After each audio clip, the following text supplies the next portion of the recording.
This virus is whack.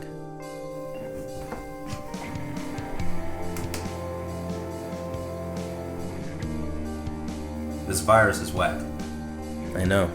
I've been eating so much. Well, I mean, everyone's kind of eating. Like, I've been eating everything.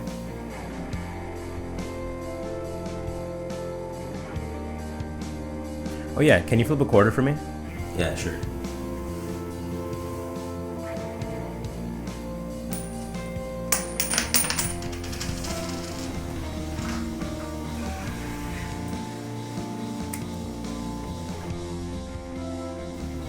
Tails.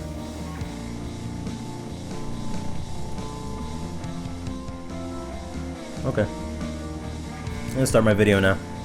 Alright. Good luck. Peace.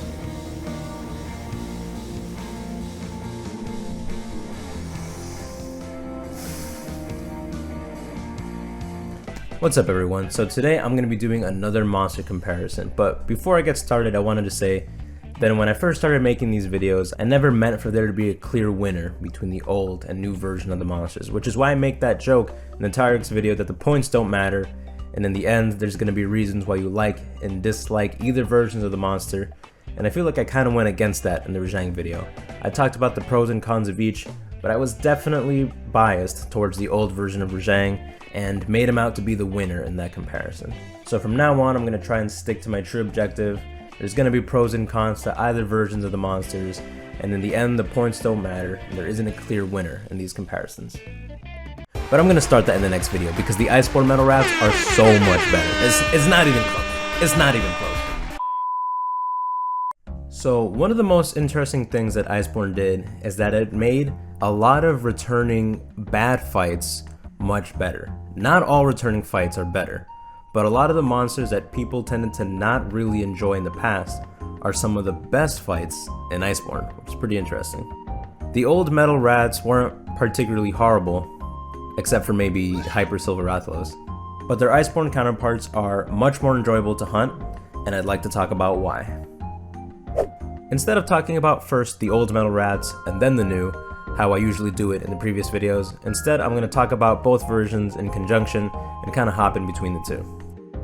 Now, the very first reason that I think the Iceborne metal Raths are better than their predecessors is because of the Clutch Claw. I know. At first thought you might be like, Clutch Claw? Drake? The Clutch Claw is definitely an interesting mechanic that Iceborne introduced, but after over a year with the game, there are many players who believe that the Clutch Claw does not enhance gameplay, to put it lightly, and that's a topic for another video.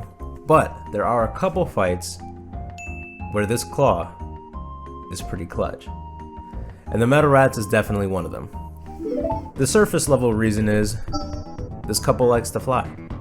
The Rath family has always been a pair of airborne hooligans, and depending on whatever subspecies or variant you were hunting, it could get a lot worse. Silver and Gold Rath were no exception to this. Although they gain a couple of new moves, they definitely still like to fly quite a bit.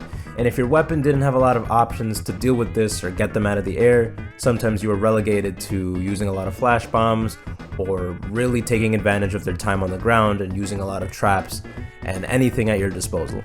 One could argue that both of these two monsters are at their deadliest when they are in the air, so the more time they spend in the air, the more chances you have of dying, or at least taking a lot of damage. The Clutch Claw gave all weapons an immediate tool to now latch onto the metal Raths' faces and have an easier chance of getting them down. It gave weapons that didn't have the proper means to make them land an option to do so, and it gave weapons that already had the ability to get them down even more tools. Of course there is still risk involved when using the Clutch Claw, but I'm going to talk about that more later when I discuss how their fight is now. Another reason why the Clutch Claw helps these fights get a lot better is because of the hit zones, or in this case, the shit zones. You see, the metal Raths have always had hit zones that were, I want to use the technical term, doo-doo trash. And these doo-doo trash hit zones were definitely something that impacted the overall experience of the hunt. In traditional monster hunting fashion, we really like to hit the head if we can, but on these goons, the head is one of the toughest parts of their body. It's the body part that actually takes the least damage. That is, until broken. Something that Iceborne kept around from previous games is that even though there is a bad hit zone on the head, once you break it, the hit zone becomes a lot better, allowing for a lot more damage and dunk potential. Thanks to the tenderizing aspect of the Clutch Claw, we're able to weaken the head, which will help it be a slightly less shit zone, and help us to break the head that much faster. The Clutch Claw tenderizing just really helps a lot with the start of the fight, before anything's broken and we're just trying to get our damage in.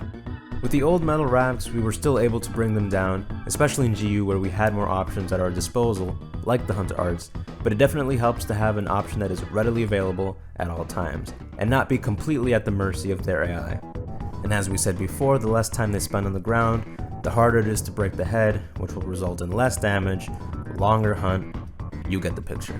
And going out of your way to gem and part breaker in the older games was not really something you did unless you were doing some kind of really specific sub-quest farming idea.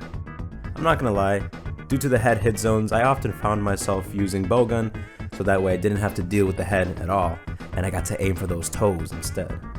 Now what I will say for the old games is that since incapacitations such as trips and KOs last longer, if you're really able to capitalize off them, then you should be able to break the head by the second knockdown of any kind.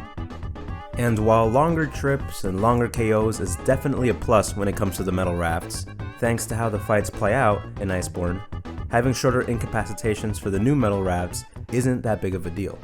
And that's because of the AI of Gold Rathian and Silver Rathalos in Iceborne is considerably better than their previous counterparts. This is largely in part because the Rathalos and Rathian AI in general was improved a lot in World, especially Rathalos. They made him more interactive, a bit less flying, more actual ground attacks that he can do, and overall he got a lot more enjoyable. So it's only natural that their variants would kind of take those improvements and roll with it. Or not variants, the hell are the metal Raths?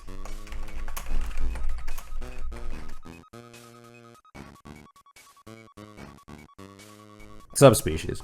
There you go. Previously, the old pair had a pretty simple flowchart. Are you near them? No? Then they're either going to charge at you, fireball, or fly to you. Now that they are near you, they're probably going to do one of their signature moves, either the backflip or the big AoE fire blast. They might throw in the occasional tailspin in there. And that's pretty much it. They were more or less the standard Rath family package, but just dialed up. You wanted to be careful of poison, be careful of fire, be careful of wind pressure that could get you killed. I was so used to fighting the hyper version of these two that I thought that was the regular damage, but after going back to their regular forms, they actually don't hit too hard.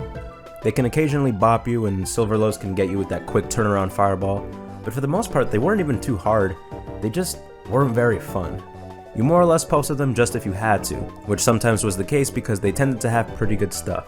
They had decent weapons and decent gear, or in the case of Silverlos, really good gear that you needed for a lot of the meta sets.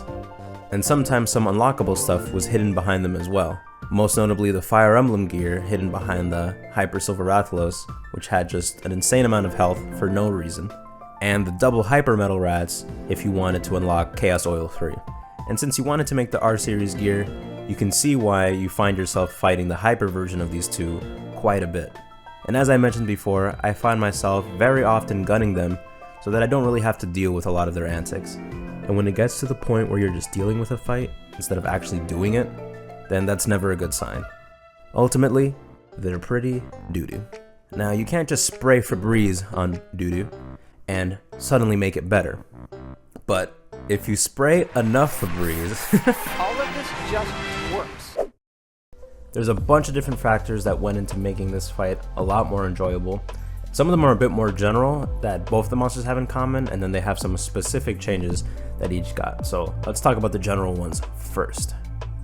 The first one is kind of a general world change, but it really helps with these two goons in specific, the flying. These two still fly quite a bit, but it's definitely less than the previous versions, and they fly a lot closer to the ground. It's obviously a pretty straightforward thing to notice, but the fact that they fly a lot closer to the ground allows us to kind of still interact with them. In the past, sometimes when a monster would fly, you kind of just have to wait for the flying or the flying attack to be over. And yes, some opportunities would present themselves for you to dunk them out of the air, but more or less if a monster flew, It was almost like you paused the fight. With these two, the fight can very much continue during the flying, which keeps the fight interactive, but also rewards you for being proactive during the flying. As I mentioned before, these two definitely become more dangerous when they're flying. They can do more moves or better versions of moves they already have. So if you get really defensive and put your weapon away and start running when they fly, then yeah, you might be safe, but you won't be able to capitalize on the fact that they're flying and hit them out of the air. Speaking of which, the dunk potential. I mentioned before how trips and KOs and all that don't last as long in World, but who cares when it comes to these two? Because those CCs are not even going to be your main source of damage. It's going to be the dunks. Oh no. Not only do the dunks last longer, but you have a bunch of opportunities to get them, thanks to their flight patterns and how they attack. A lot of the openings are pretty straightforward too, like Goldian after doing a flip, or Silverlos after doing his little ground claw attack where he does a little taunt roar. Most of these openings come after an attack too, so again, you're rewarded for staying aggressive and not running away from these attacks. And not only are you able to keep playing the game while the monster is flying, you can actually turn things in your favor. So now I actually kind of want the Metal Raths to fly in the air, because I know that it's going to be a chance for me to possibly get a dunk and do more damage. It's pretty cool that a part that most players used to dread about flying wyvern hunts turned into something that's much more interactive and something that we can actually benefit from. Honestly, this point right here is one of the most impactful reasons of why the Metal Raths now are so much more enjoyable than their previous counterparts. Now, once you get used to these aerial openings and you're taking advantage of all of them, these two pretty much start dunking themselves, to a point where these tier 3 monsters become easy. Now wait a second, these are the Metal Raths. They're supposed to be at least intimidating, right? Correct! And that's why I really appreciate their Hellfire mode. I don't even know if that's what it's really called, but I've seen a lot of people call it that, and I think it's pretty dope. But yeah, I love this mode. I'm a big fan of when monsters kind of have like a last stand mechanic, like they're tired of your shit and now they just want to straight up kill you. It's super cool, and then it really starts to feel like you're fighting the old Metal Raths. They get way more aggressive, they're flying a lot more, they're shooting a lot more fire, and they also look really cool. I love the fucking blue fire and how you can see their chest burning up. Whoever thought of this mode, like, good shit. It's awesome. It's a nice chance for the Metal Raths to kind of turn it around on you if you've been just clapping them the whole time. So they still kind of have that air of toughness, you know, they still have that threat. And even if the hunt is going well, if you can't keep them under control during the Hellfire phase, then you can still lose. They can get a little spammy in this mode, but honestly, since it's just tied to this mode and it's not the whole time, and the moves just look super cool anyway, it's honestly not that bad. Plus, if you stay as aggressive as you were before they got in this mode, you can get them out of it pretty quickly. Also, I love how Rathian lands after her move. It just looks too cool. Now on that note of the Hellfire spamminess, they can get into a chain of being spammy just in general. I don't know if I would categorize this as a negative entirely, because depending on what move they start spamming, it could work in your favor, or it can just, you know, draw out the hunt. For the most part, they'll mainly charge if you're far away, and I can understand them charging at you if you're kind of on your way to them when they turn around, but sometimes they'll just charge even if you're right there in point blank range, and they'll just kind of run at something past you. They do this quite a bit, and depending on how close you are to them, it can be a little hard to react to, but at least that means they're still on the ground and you can get in some damage, and before long they'll probably be back in the air again, so it's not the biggest issue. Also, sometimes Rathian can just spam her bite thing, like way too many times. Stop! In the end, the new Metal Raths are just more fun. But it's a bit more significant that they in specific are fun. Rathalos is such an iconic monster, right? He's pretty much the main flagship monster of the series, and the Rath family in general is really well known. So I feel like at least the Rathaloses shouldn't be like hated. I'm not saying they gotta be the funnest monster in the game, but at the very least I feel like they shouldn't be despised. And I can't say we exactly loved the Rath family in the past, but it's nice to see that nowadays many more players are actually enjoying these hunts, or at least enjoying them more than they used to. The Rath family has been around for so long, They've gotten variants and subspecies and deviants, and I know there's only so much you can do with this kind of monster. It felt like no matter what was changed about them, we kinda came to expect the same thing. Although I will say that Dread King and Queen are really unique. I'll talk about them one day. But yeah, it's great to finally see the pair more enjoyable in World in general, but have this variation of the pair actually be pretty cool and really fun for a good amount of players. I think the true victory here in terms of design is that they took elements that were always going to be part of these monsters and worked them into the fight in a more interactive and less annoying way. I think a good fight in Monster Hunter is where you don't have to say, okay, this hunt will be good if this monster doesn't use this, and this move, or like half of its moveset. If you want a monster to not use half of its kit to be good, then probably that's not the best designed monster. Now, not every monster is gonna have every move be like a good move that you can work with and capitalize on. Even some of the best designed monsters have moves that just do nothing but waste time. But you shouldn't want an integral part of the fight to not happen. Like, I shouldn't want a flying wyvern to not fly for the hunt to be good. So the fact that they took the flying and the fireballs and how they act in the air, and they made it so that for the most part we're able to do something about all these things or kind of work with it, and it's not like the fight is on pause, made these fights so much better. Overall, the Metal Raths and Iceborne are two of my favorite fights in the game, and when coming from their previous counterparts, they were massively improved upon. So yeah, for this comparison, we definitely have one generation that is significantly better than its predecessors, but I think that's a good thing. I think these two were definitely in need of an update, or in need of their fight being revamped and becoming more enjoyable, because like I said, you know, they're well-known monsters, and I think it doesn't hurt to just have people enjoy them, or at least like them a little bit. So, good stuff, Iceborne. You got me to give a shit about the Metal Raths. Who would have thought? Hey, thank you. Look at us. Hey, look at us. Look at us. Huh? Look at us. Say it again. Look at us. Alright everyone, that's it. Thank you so much for watching.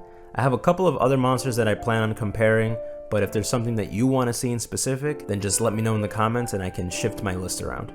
Thank you so much for the support here on YouTube. I hope all of you have been staying safe. And last thing, as my stream has been telling me to say on YouTube, I do stream a lot more now. You can catch me on twitch.tv/Herny with 1Y now.